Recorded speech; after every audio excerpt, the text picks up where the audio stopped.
Compte tenu du caractère hautement sensible du sujet traité au mini-sommet régional sur la sécurité en République démocratique du Congo, la présidence du Kenya avait verrouillé tout accès à la presse.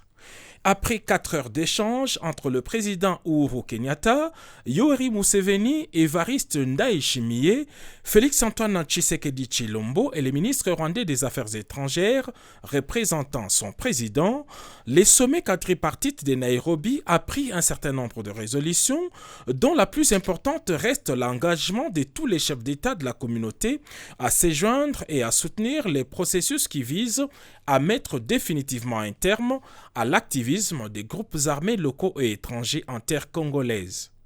Le sommet a lancé un ultimatum aux différents groupes armés locaux à déposer immédiatement les armes et à rejoindre les processus PDDRCS mis en place par le président Félix-Antoine Tshisekedi Tshilombo. Quant aux groupes armés étrangers, ils doivent aussi déposer les armes et se rendre auprès de leurs États respectifs, puis renoncer au métier des armes. En cas de refus, précise le communiqué final, la force militaire régionale de la East African Community, opérationnelle dans les tout prochains jours, va les y contraindre. À ces sujets, justement, le sommet a recommandé au président Félix-Antoine Tshisekedi Tshilombo d'écouter les différents groupes armés locaux et leur passer les messages de réinsertion tels que définis par le PDDRCS.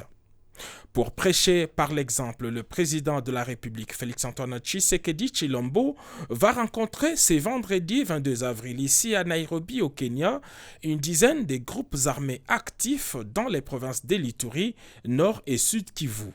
Il ne s'agit pas d'une négociation avec un groupe armé quelconque, mais chacun d'eux devrait saisir la balle au bon. Le sommet s'est félicité de la participation en qualité d'observateur du secrétaire général des Nations Unies, président de la Commission de l'Union africaine, des secrétaires généraux de la CIRGL et de la Communauté de l'Afrique de l'Est.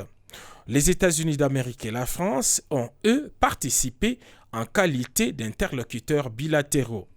Le président Félix-Antoine Tshisekedi Tshilombo devrait nommer incessamment un envoyé spécial pour le suivi des résolutions au sein de la East African Community.